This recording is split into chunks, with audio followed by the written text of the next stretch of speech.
Hello friends, मैं रेनू स्वागत करती हूँ आप सभी भावी अध्यापक एवं अध्यापिकाओं का आपके अपने channel target UP TET C TET में।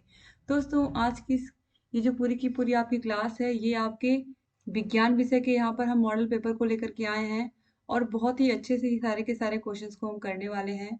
दोस्तों, आज की इस क्लास में आपके विज्ञान विषय का मॉडल पेपर हम लेकर के आए हैं। आपके एग्जाम के लिए बहुत ही महत्वपूर्ण क्वेश्चन है ये। तो चलिए देखते हैं क्वेश्चन नंबर 1 से।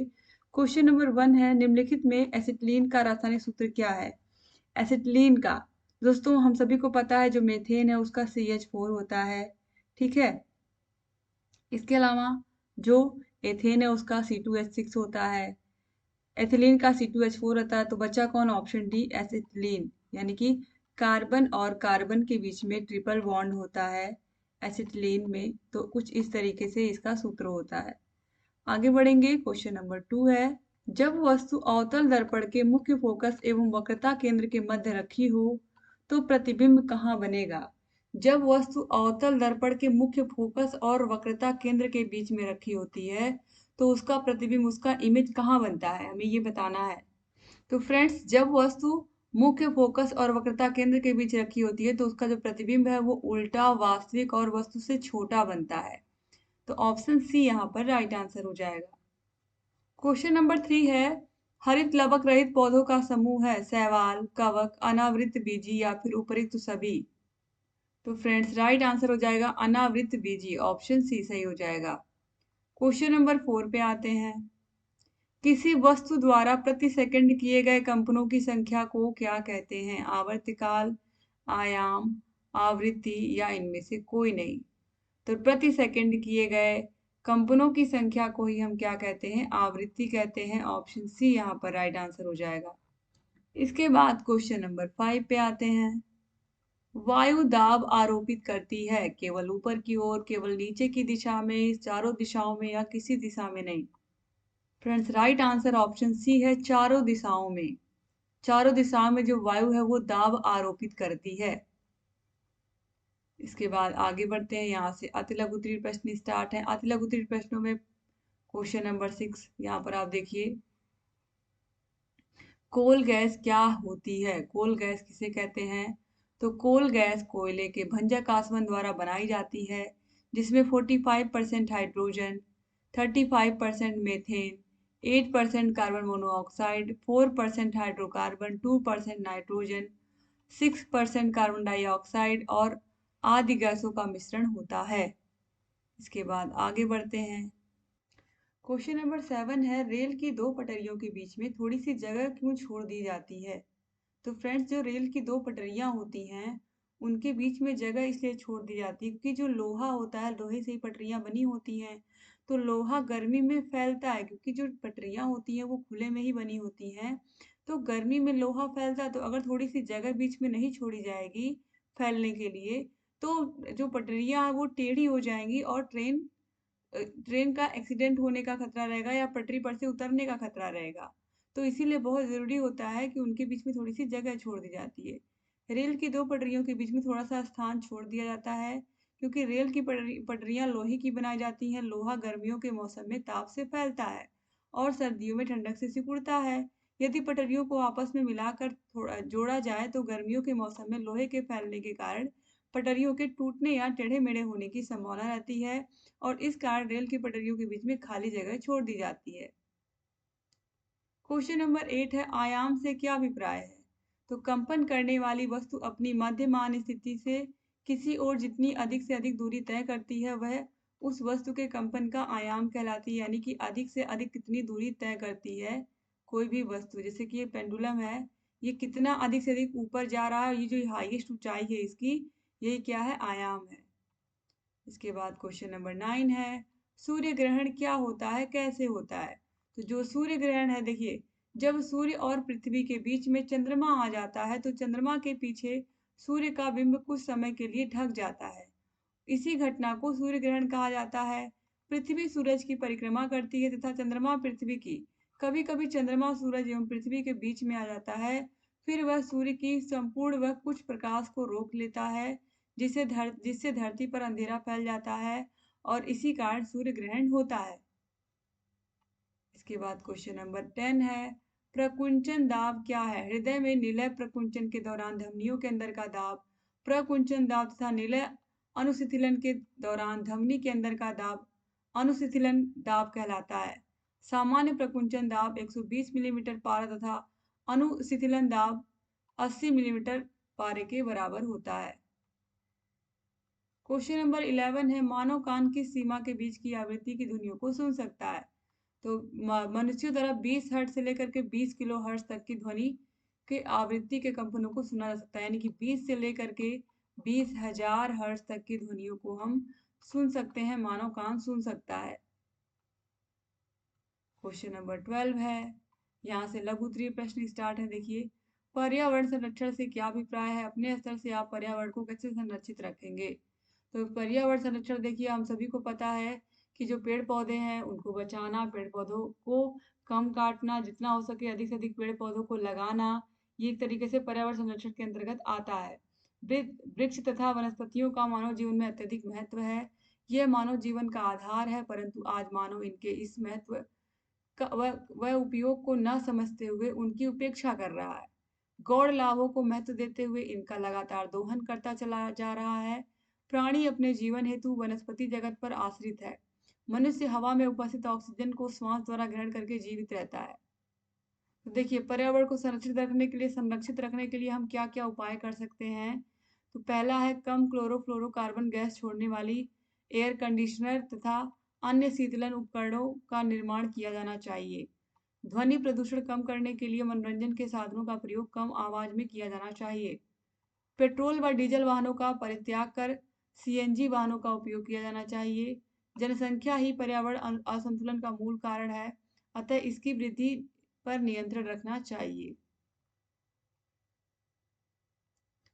क्वेश्चन नंबर 13 है, स्टरलाइजेशन विधि से खाद्य पदार्थों को सूक्ष्म जीवों से कैसे सुरक्षित रखा जा सकता है? संक्षेप में बताइए। तो देखिए, यहाँ पर स्टरलाइजेशन विधि से खाद्य पदार्थों को संरक्षित रखने की अलग अलग विधियां हैं। पहला है निर्जलीकरण, डिहाइड्रेशन। जीवाणुओं के उद्गम के लिए आर्द्रता की आवश्यकता होती है। भोज्य पदार्थों के जलांश को सुखाने से ये खत्म हो जाता है, इसमें काफी समय लगता है। वर्तमान में मशीन के द्वारा उच्च ताप पर सुखाया जाता है, इसमें समय की बचत होती है और इससे पौष्टिक तत्व भी बहुत कम नष्ट होते हैं। इसके बाद प्रशीतलन या शीत भंडार, जैसे कि आलू हुआ, मटर हुआ, इसको हम रेफ्रिजरेट करते हैं या कोल्ड स्टोरेज में रखते हैं ताकि लंबे समय तक ये खाद्य पदार्थ सुरक्षित रह पाए। हम लोग सफल मटर खाते हैं घरों में जो, वो भी इसी प्रकार से एक तरीके से रेफ्रिजरेट करके रखा जाता है कोल्ड स्टोरेज में। यह कम ताप पर रखा जाता है जिससे कि इसका आकार, रंग, रूप बिल्कुल परिवर्तित नहीं होते, चाहे आलू हो चाहे मटर हो। के बाद क्वेश्चन नंबर 14 है, अभिसारी एवं अपसारी लेंस में क्या अंतर है, समझाइए। तो देखिए दोस्तों, जो अभिसारी लेंस होता है, ये उत्तल लेंस, आप देखिए उत्तल लेंस बीच में मोटा तथा किनारों पर पतला होता है। तो उत्तल लेंस अनंत से आने वाली किरणों को सिकोड़ता है, इसलिए इसे अभिसारी लेंस कहते हैं। ठीक है, ये किरणों को आपस में क्या कर लेता है, ये इकट्ठा कर लेता है। और उत्तल लेंस का उपयोग सूक्ष्मदर्शी, दूरदर्शी, फोटो कैमरा इत्यादि में किया जाता है। जबकि जो अवतल लेंस या अपसारी लेंस होता है, यह बीच में पतला और किनारों पर क्या होता है, मोटा होता है।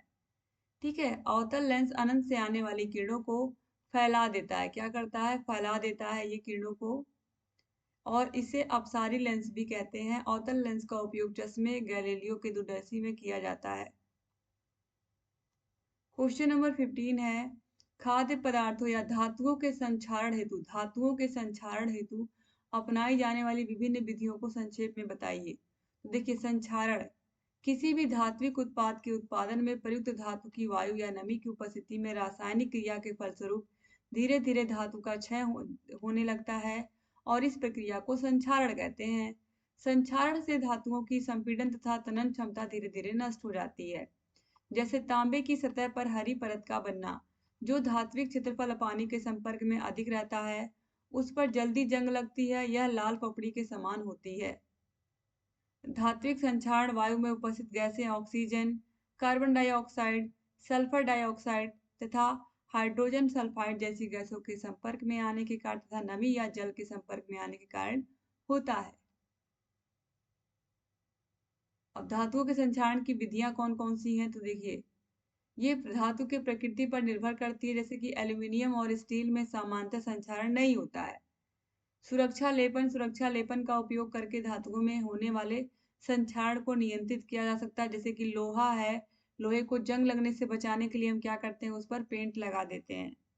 पर्यावरण घटक जब धातु वायु के संपर्क में आते हैं तो उसमें रासायनिक अभिक्रिया के फलस्वरूप उनका संक्षारण होने लगता है। इसीलिए धातुओं को खुले में या नमी वाले स्थान पर नहीं रखना चाहिए, जैसे कि लोहा। क्वेश्चन नंबर 16 पे आते हैं।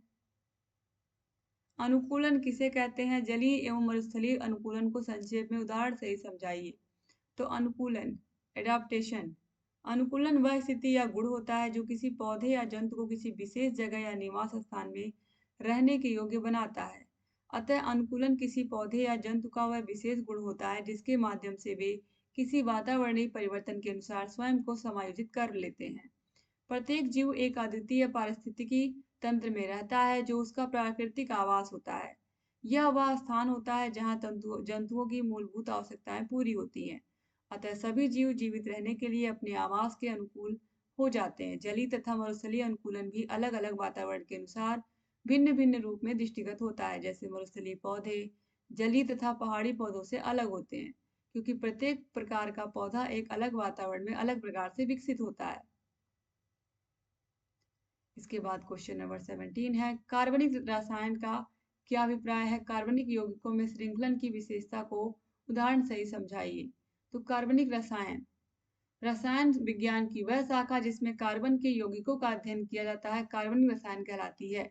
ऐसे पदार्थ जिसमें कार्बन उपस्थित होता है अकार्बनिक पदार्थ, या ऐसे पदार्थ जिनमें कार्बन अनुपस्थित होता है वे अकार्बनिक पदार्थ कहलाते हैं, जैसे कि चट्टाने, भूगर्भ, खनिज पदार्थों आदि जैसे निर्जीव स्रोतों से प्राप्त पदार्थ।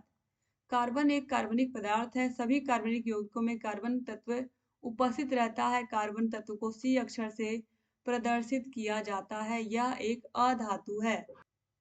ऑलरेडी कार्बन यौगिक की विशेषता में देखिए इसमें श्रृंखलन होता है, जैसे कि यहाँ पर देखिए कार्बन के द्वारा कार्बन के ही दूसरे परमाणुओं के साथ सहसंयोजी बंध बनाकर श्रृंखला का निर्माण श्रृंखलन कहलाता है। अन्य शब्दों में कार्बन के ही अन्य परमाणुओं के साथ साथ आबंध बनाने की अद्वितीय क्षमता होती है। जैसे कार्बन कार्बन के बीच एकल बंध, द्विबंध और त्रिबंध पाया जाता है। ठीक है, इसके बाद आगे बढ़ते हैं।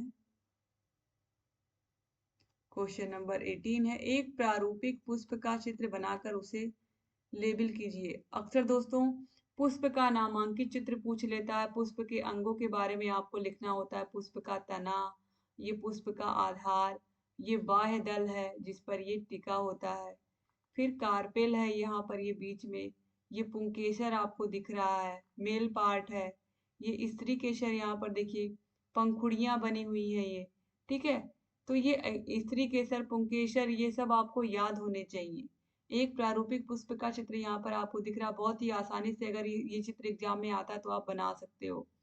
तो इस तरीके से दोस्तों ये पूरा का पूरा मॉडल पेपर यहाँ पर खत्म होता है। उम्मीद करती हूँ कि आपको पसंद आया होगा।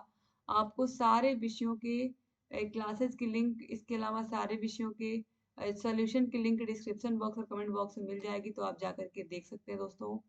Thank you so much video को पूरा का पूरा देखने के लिए। सारे विषयों के सॉल्यूशन को आप देख करके जाइए, सारे विषयों के मॉडल पेपर्स को अच्छे से पढ़ करके आप जाइए, अपने थर्ड सेमेस्टर की तैयारी अच्छे से करके जाइए, और जहाँ कहीं कोई भी डाउट है हमसे पूछते रहिए। जय हिंद दोस्तों।